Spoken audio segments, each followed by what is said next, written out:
योग दृष्टि समुच्चय छठी ढाल उस 6 नंबर में अब पांचवा गुणस्थान जो वीरति का है, उस वीरति को और सजग बनाने के लिए, धर्म की धारा को धारदार बनाने के लिए यहाँ पर गुण की प्रधानता बताना।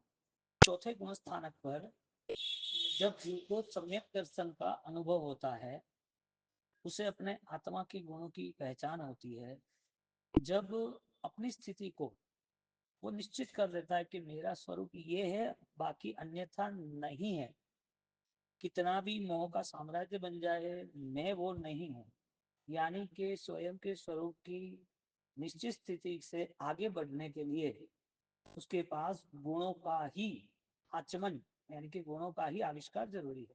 अब गुण प्रकटीकरण जब होते हैं तो अनंत गुण है, लेकिन उस अनंत गुण के अनुभव के हिस्से रूप जब जब जीवन में जो घटना बनती है, जीवन में जो परिस्थितियां निर्मित होती है, उस निर्मित परिस्थितियों के सामने वो अपने गुणों को लाके रख देता है। तो गुणवान जो जीवन है, वो गुणवान जीवन बहुत ही कठिन है, क्योंकि दोषवान जीवन जो है उसमें कोई पुरुषार्थ नहीं है। तुम नहीं चाहो तो भी पुरुषार्थ होने वाला। खिड़की बंद करना है ना, वो थोड़ा मेहनत का काम है।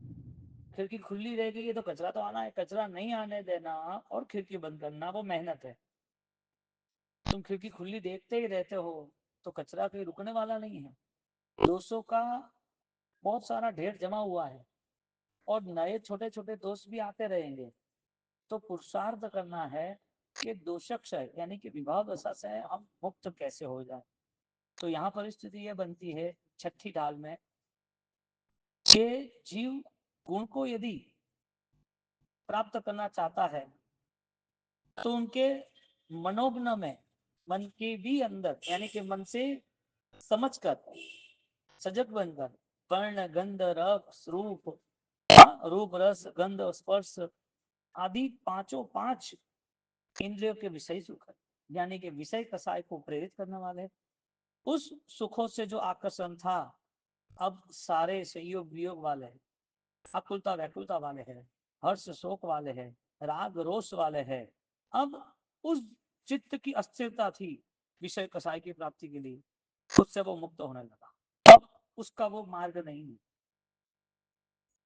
जब तक उसको मार्ग नहीं मिलता है तब तक उसका पुरुषार्थ होता तो रहता है, लेकिन उस पुरुषार्थ में उसे कुछ नहीं मिलता है। वो जब ज्ञात होता है तो वो वापिस आता है।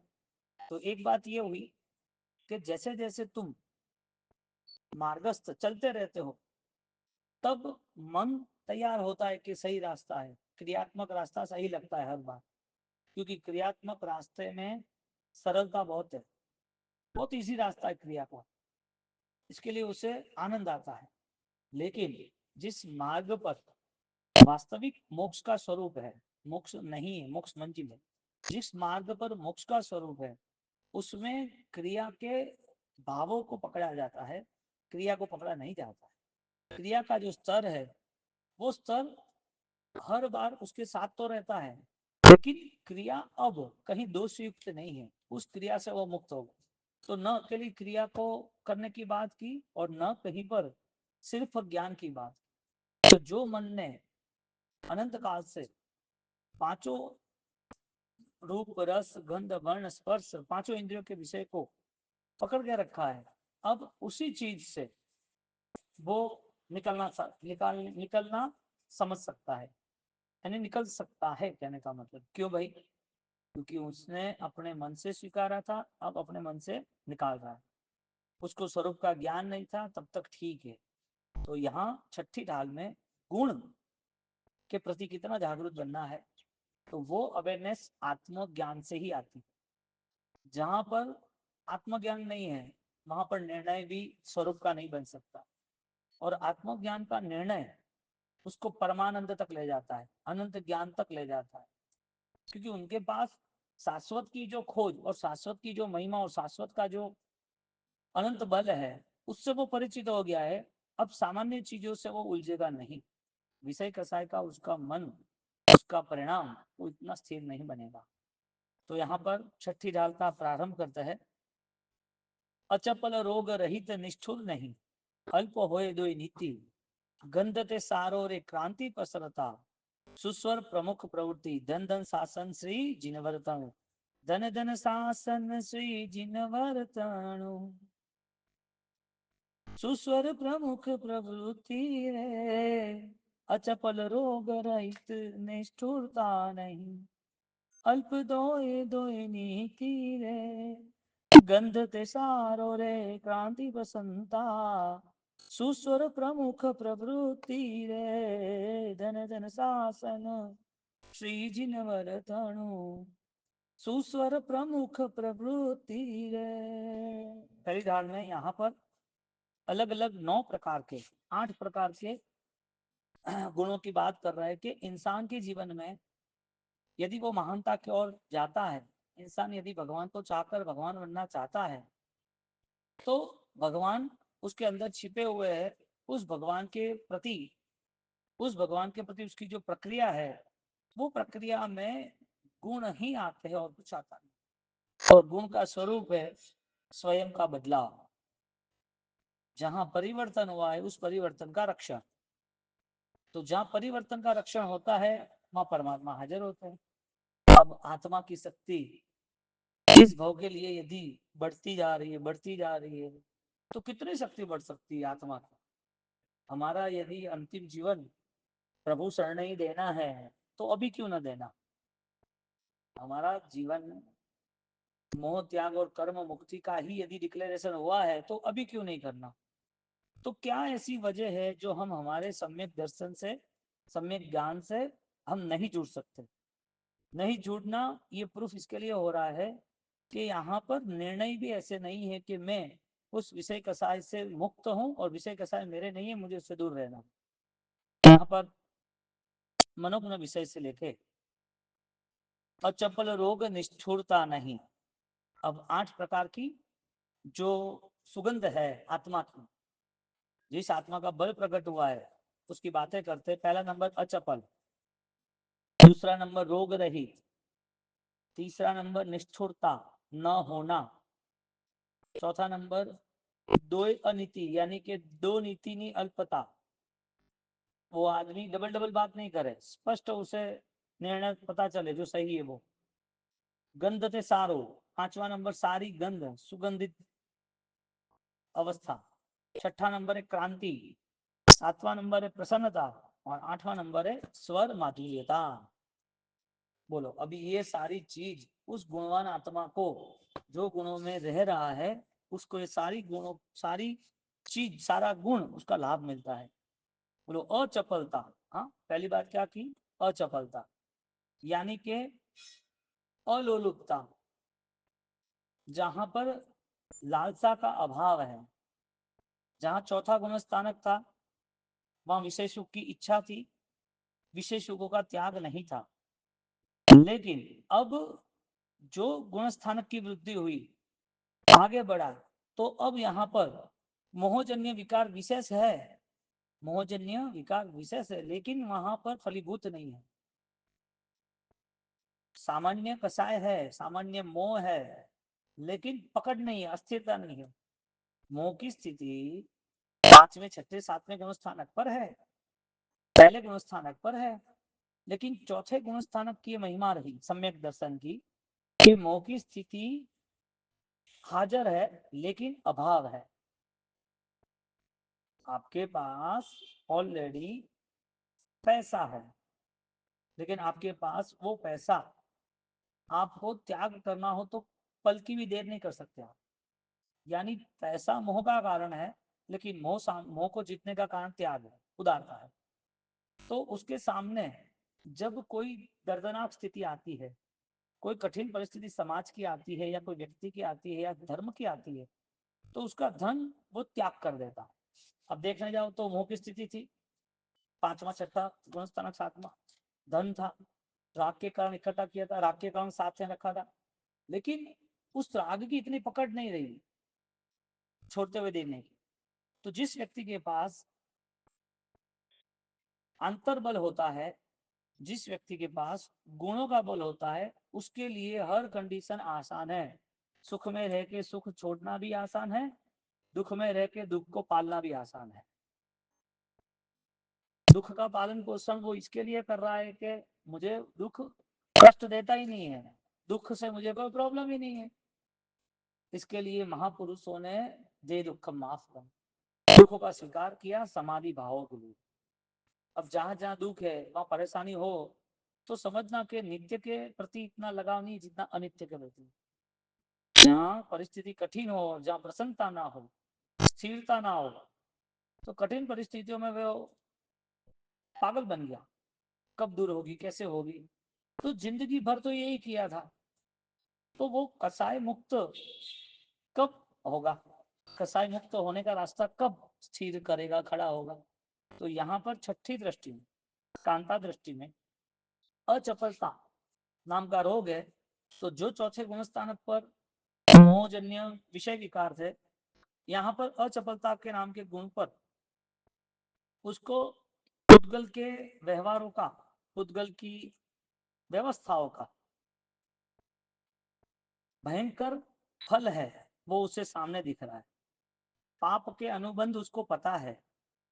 इसके लिए वो अब ये सारे सुखों से उदास बन जाता है। अमृत वेल की सजाई में आता है ना, परिणाम मरे, उदासीन परिणाम मरे। हाँ, माँ देखिए मार्ग शिव नगर में, देखिए मार्ग शिव नगर में उसका विकास रुक नहीं रहा है। अब शरीर तो 13वें गुण स्थानक तक रहने वाला है, तो क्या हुआ, मुंह भरा हुआ है? नहीं, खाना पीना तो है, शरीर है तो नींद भी है, क्या करोगे? तो कहते हैं कि जो तुम्हारे पास हाजिर है उसका तुम सही तरीका खोज सकते हो, कैसा उसका मुझे उपयोग करना। आपके पास शरीर है तो शरीर का उपयोग कौन सी कंडीशन में कैसा करना, मन है तो मन का उपयोग कौन सी कंडीशन में कैसे करना, आत्मा है तो आत्मा का उपयोग कौन सी कंडीशन में कैसे करना। मन वचन काया को लेके तुम क्या कर रहे हो, तुम्हारा ज्ञान यानी गुण, ज्ञान यानी ही गुण। छठा गुण स्थानक वृत्ति का है, लेकिन गुण स्थानक कीर्ति नाम का गुण है, तो एक अलग अलग विभाग कर दिए। तो अचपलता में उसको विषय कसाय के व्यवहारों में उदासीनता आती है। तो जो भी संसार की आपूर्ति है, संसार के लिए, संसार जिससे चल रहा है, खाना पीना बैठना उठना मिलना जुलना, मेरा प्राय सब संसार है, सब लोग ऐसे ही जीते हैं। उस संसार की स्थिति में उसे कोई चीज बांध नहीं सकती। कपड़ा पहनना और नहीं पहनना यदि धर्म होता तो दिगंबर यदि सही है तो सारे जानवर सही बन जाएंगे। श्वेतांबर यदि कपड़े पहनते दिगंबर का विरोध कर रहे तो कपड़े पहनने वाला भिखारी भी सही बन जाएगा। भोजन छोड़ना और भोजन करना यदि वो धर्म बन गया तो जो बीमार है, भोजन नहीं कर रहा है, आईसीयू में है, वो त्यागी बन जाएगा। और जो साधना करने के लिए दो पल शायद दो कवल या दो द्रव्य खा रहा है, वो त्यागी में से भोगी बन जाएगा। यहाँ पर क्रिया करते वक्त ही धर्म याद आता है, क्रिया नहीं हो तो भाव धर्म नहीं हो सकता। ये भगवान बहुत चमत्कारी के, ये तीर्थ बहुत चमत्कारी के, इसका बहुत बड़ा ऑलरेडी प्रभाव है। यानी कि तुम्हारे पसंद के भगवान से तुम जुड़े हो, तुम्हारे पसंद की क्रिया से, तुम्हारी पसंद की त्याग भावना से तुम जुड़े हो, कि वास्तविकता से तुम जुड़े हो। ये कसायों को निरस बनाने का अचपल नाम के गुणों को आता है। अचपल यानी कि यहाँ सारे गुणों की जब बात हो रही है तो यहाँ पर उदासीन परिणाम की बात कर रहे हैं कि अब विषय कसाय न इंद्रिय जोड़े, आगे पांचवी ढाल में आ गया ना। हाँ, तो वो अपने जीवन में सारी चीजें होने के बाद अलिप्त रहता है, बहुत अलिप्त रहता है। एक भिखारी को कोई नया कपड़ा दे दे तो उसे पता है कि मुझे पुराना कपड़ा छोड़ना ही है। वो छोड़ते हुए देर करता है कि मैंने तो, मेरे पास 2 साल से है, मेरे को ये अच्छा लगता है, 2 साल से मैंने पहन के रखा है, मुझे संभाल के रखा है, मेरा मुझे सहायता की है। तो क्या वो कपड़ा वो संभाल के रखता है? पुराना छोड़ने में कोई देरी नहीं करता है। जो साधक व्यक्ति अपने आत्मभाव से जुड़ता है उसको गुण स्थानक की स्पष्टता होती है, उसकी भाव दशा का विकास हुआ है। अब पुराने भाव जो है विषय विकार के, जितने भी पुराने इंद्रियगत भाव थे वो सारे गुण स्थानक, पहला चौथा, वो सब छोड़ते हुए देर नहीं करता, सहज छूट जाता है। कोई बीमार व्यक्ति को पूछो कि तुम्हें घर जाना है, तो उसे जबरदस्ती करनी पड़ती, नहीं अभी नहीं, 2 दिन के बाद जाएंगे, ऐसा थोड़ी करना पड़ता है। बीमार व्यक्ति 10 दिन तक हॉस्पिटल में है, और 10 दिन की हॉस्पिटल के बाद जब उसे बोलते हैं कि तुम्हें जाना है 12 बजे, तो तैयार हो जाता, जल्दी निकलना है। यहाँ पर जो व्यक्ति जो 5वें 6ठे गुण स्थानक में आ गया है, उनकी दृष्टि कांता सम, उनका विकास हुआ है, क्योंकि 4 दृष्टि तक अग्नि जो थी, वो अग्नि का धर्म अनित्य का था, कभी बूझ सकती है। अब यहाँ जो धर्म बता रहा है, वो धर्म उसे साथ देने वाला है, लंबे समय की यात्रा है। इसके लिए सम्यक दर्शन आधारित आराधनाओं का मूल्य विशेष है। आराधना यदि सम्यक दर्शन रहित हुई, तो ज्ञानी कह रहे कि उस आराधना से तुम्हारा समय बर्बाद होगा, तुम्हारा बल बर्बाद होगा, तुम जितना भी मान रहे हो भ्रम के साथ, वो सारी चीजें तो बर्बाद होगी होगी, लेकिन वापिस अवसर भी बर्बाद होगा, ये समय नहीं आएगा। इसके लिए जहां स्पष्ट गुणों का आविष्कार है, वह तुरंत जुड़ जाता है। तो अचपलता नाम का जो दो गुण है, वो अचपलता यानी चपल यानी अस्थिर, चपलता यानी स्थिरता, बरोबर। अचपल यानी स्थिरता और चपलता यानी अस्थिरता। तो यहाँ पर उसे ये मोहजन्य परिस्थिति है, उसे पकड़ नहीं सकती। अब तुम बोलोगे मेरे पास ये पेन हो तो ही मैं लिखूं, मेरे पास ये कपड़ा हो तो ही मैं पहनूं मेरे पास ये चश्मा हो तो ही पहनूं, मुझे यही चाहिए, ये तो संसारी भावना है। जो जीव साधक दशा में प्रवेश नहीं करता, जो चीज अपना लक्ष्य यानी कि अपनी प्रवृत्ति को परिणाम लक्ष्य नहीं बनाता है, उसके लिए हर जगह पर कोई ना कोई विखवाद रहता है, हर जगह पर कोई ना कोई हार्ड वर्क रहता है, हर जगह पर उसे कोई ना कोई फरियाद रहती है। किस चीज की फरियाद करनी है? पुद्गल है, उसका उपयोग करके निकल जाओ, ज्यादातर क्या जरूरत है इसकी। अब जिसको सामान्य 24 घंटे जिंदगी भर जो चीज वो कर रहा है, तो भी 30 40 50 साल के बाद भी उसी चीजों की फरियाद, चाय ऐसी क्यों बनी, भोजन ऐसा क्यों बना, ये ऐसा क्यों है, इसको ऐसा नहीं करना था। अरे ये सब तो अभी छूट जाना चाहिए। ये न छूटे तो साधक 6ठी दृष्टि में प्रवेश नहीं कर सकता है। साधना है, साधक दशा है, लेकिन उस साधक की गति नहीं है, उस साधक की प्रगति नहीं है। अचपल रोग निष्ठुर नहीं, पहला गुण अचपलता, ऐसी स्थिरता आती है, पहाड़ जैसा बन जाता, चलता है, कोई प्रॉब्लम नहीं। स्वाधीन दशा को अनुसरण करता है, मैं कितना बेस्ट और कितना अच्छा कर सकता हूँ, हर जगह स्वाधीन दशा, मेरे हाथों से मैं सब करूँ, मुझे किसी का आधार नहीं चाहिए, कोई नहीं हो तो भी मेरी कैपेसिटी मैं विकसित करूंगा। किसी के आधार पर रहा तो तकलीफ रही ना, एक बार 2 बार आधार लेना पड़े और पता चला कि मैं भी कर सकता हूँ, मुझे अभी किसी का आधार नहीं लेना, वो खुद करता हूँ। इसके लिए स्वाधीन दशा के साथ अचपलता नाम का गुण आता है। दूसरा गुण आता है रोग रहितता। क्या कहते हैं? रोग रहितता। जो उसने अपने शरीर को, अपने मन को इतना बलवान बना दिया है कि रोग आए तो असर न करे, और रोग न आए ऐसी उसकी जीवन शैली होती है। क्यों? क्योंकि रोग आने के बाद यदि कहीं पर भी मेरी साधना का क्रम टूट जाए, ऐसा वो नहीं चाहता। उसे कोई शरीर के प्रति आकर्षण या अनुकूलता या साता या उसे मस्त रहना, ऐसा नहीं।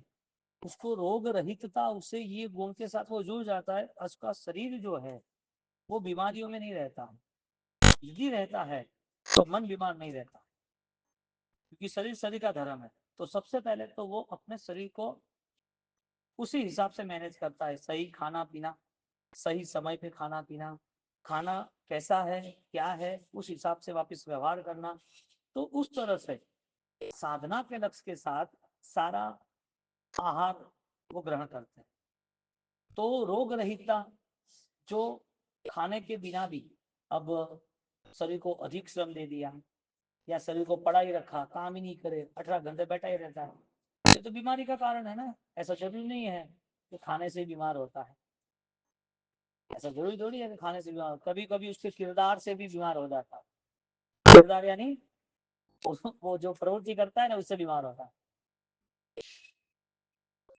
ज्यादा लोड लेना या न लेना लोड, वो थे ना मेंबर, वो ज्यादातर बैठे रहते थे, तो बॉडी सर्कुलेशन नहीं हुआ, ब्लड सर्कुलेशन ही नहीं हुआ, ऑपरेशन करा, में चारोटी में लेते वो ऑपरेशन ही कराना पड़ा। क्यों? कुछ नहीं कारण, बस कि तुम्हारे मसल जाम हो गए, इसके लिए ये मूवमेंट नहीं कर रहा। अब देखने जाओ तो जिसके परिणाम सतेज है उसका ब्लड सर्कुलेशन, ब्लड फोर्स बहुत पावरफुल रहता है, इसके लिए बीमारी ज्यादातर उसको स्पर्श नहीं करती। तो योग की शक्ति से, यानी कि आधा घंटा योग या जो क्रिया कर रहे भगवान की, यानी कि प्रतिक्रमण वगैरह, परिलेन वगैरह, तो उस क्रिया में बल निर्मित करना, पूरी क्रिया खड़े खड़े करना, पूरी क्रिया विधि से करना, तो पूरा स्ट्रक्चर जो बॉडी है वो तो मोमेंट में आता है, लेकिन भाव से करते हैं तो परिणाम की धारा भी बढ़ती है, और उसका जो उत्साह उमंग है, उस उमंग के कारण उस रोग रहितता तो रहती है, इस उमंग के कारण पूरी क्रिया नॉन स्टॉप अखंडित चलती है, कई समय तक वो व्यक्ति बीमार नहीं होता है, कई समय तक मस्ती से आराधना करता है।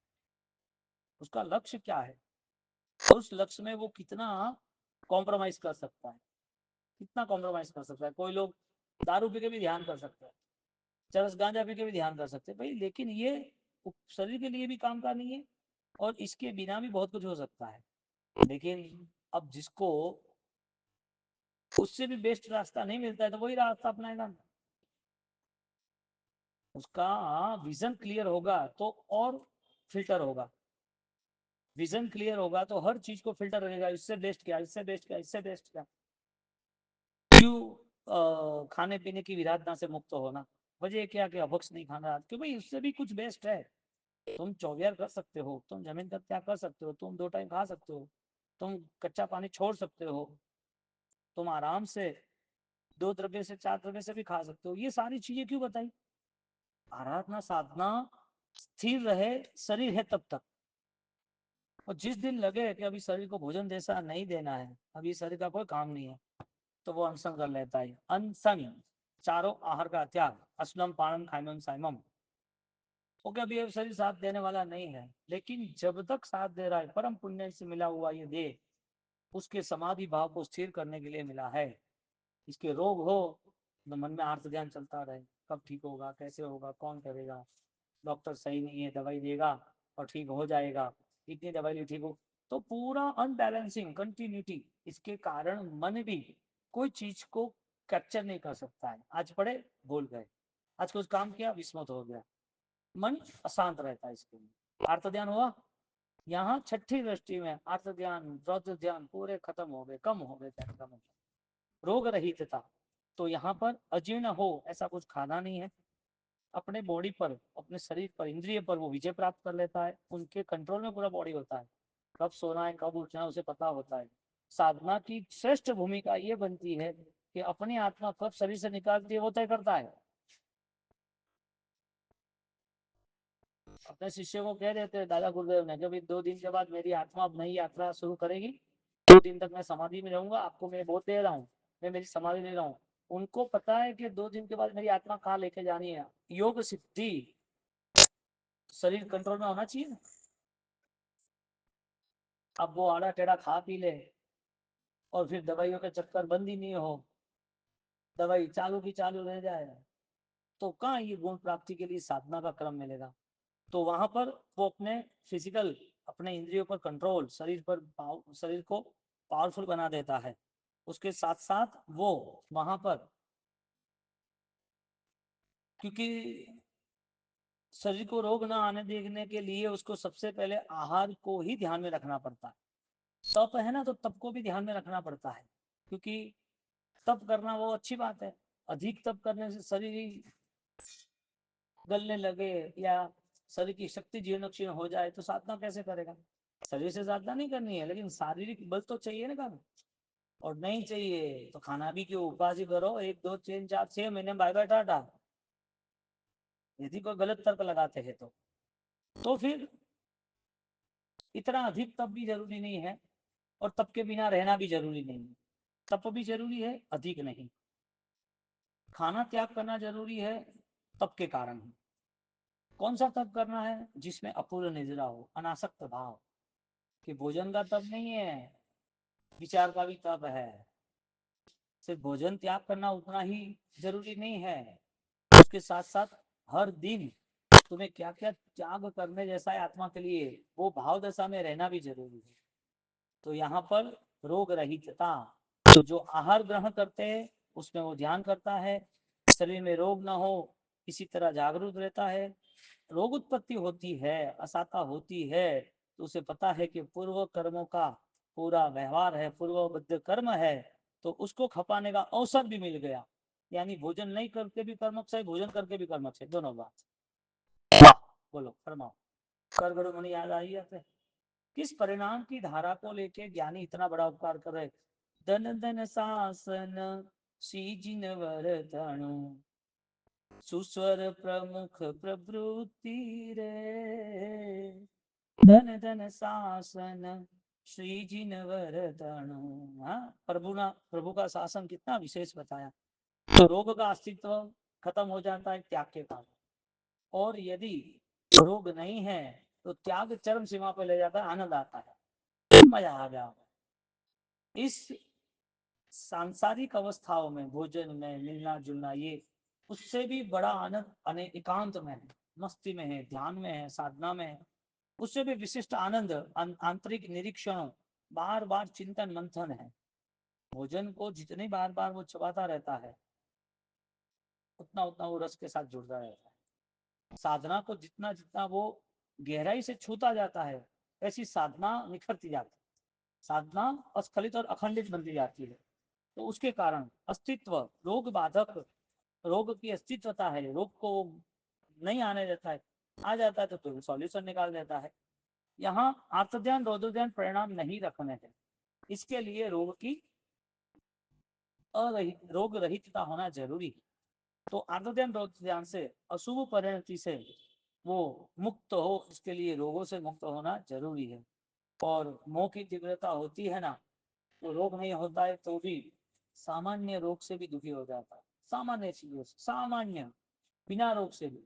यानी रोग की व्याख्या शरीर की पीड़ा से नहीं दी, रोग की व्याख्या पीड़ा से दी। अब पीड़ा, रोग की पीड़ा यानी शरीर की पीड़ा, पीड़ा यानी कोई भी चीज की पीड़ा।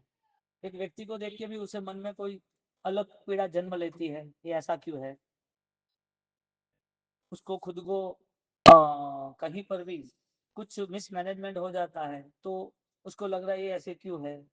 हर जगह पर उसको यदि कहीं ना कहीं कुछ चुभता है, पीड़ा है, तो वो सारा रोग है।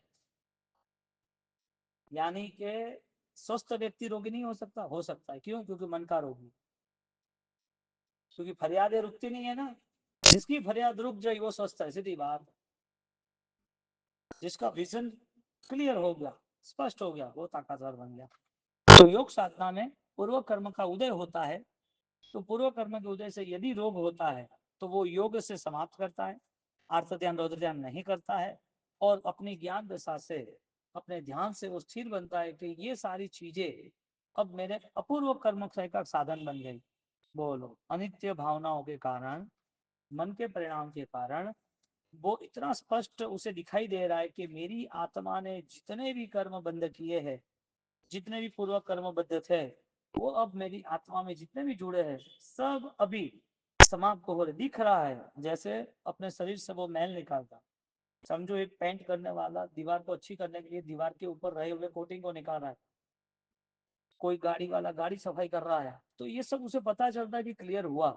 इसी तरह योग दशा में, रोग रहितता में, उसकी रोग अवस्था में भी कर्म क्षय हो रहा है, आत्मशुद्धि मिल रही, उसे पता है। इसके लिए यहाँ एक न्याय बनता है कि जब घर पे कोई व्यक्ति जाता है तो उसके लिए शुभ भाव ये है, शुभ भाव, खाली शुभ भाव, कि ये घर मेरा है, ऐसा सोचता है।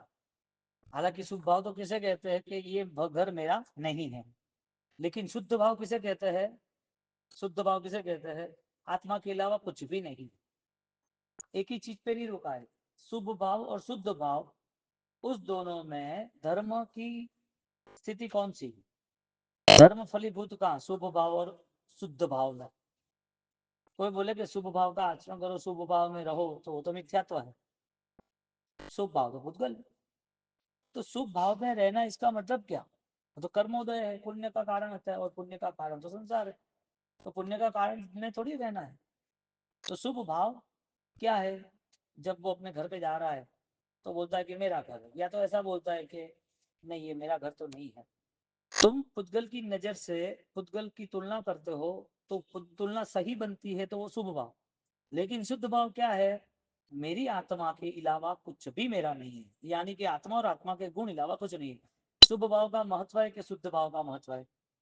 तो जैसे घर तुम्हारा नहीं ऐसा बोला, इसी तरह ये कर्म मेरे नहीं है, मुझे कर्म क्षय करने के लिए दीक्षा लेनी है, मुझे कर्म क्षय करने के लिए त्याग करना है, मुझे कर्म खत्म हो जाना चाहिए, मेरे सारे कर्मों से मुझे मुक्त होना है, इसके लिए धर्म करना है। ये तो शुभ भाव है। ये शुद्ध भाव कहां से आया? जो शुभ भाव है, तुम्हें इसके लिए साधना थोड़ी करनी थी। कर्म तो बदलते रहेंगे, ये घर तुम्हारा नहीं है, तो ये तपस्या तुम्हारी कैसे हुई? शुभ और शुद्ध का बहुत ही अच्छा सा वो व्यवहार है।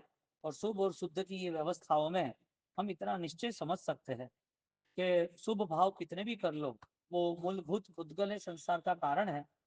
और शुभ भाव करने के कारण वो शुभ भाव कितने भी साल रहे, कैसे भी रहे, लेकिन वो मुक्ति का कारण नहीं। शुभ भाव कभी मुक्ति का कारण बन सकता नहीं है। शुद्ध भाव जो है वो आत्म भाव है, इसके लिए मुक्ति का कारण बनता है।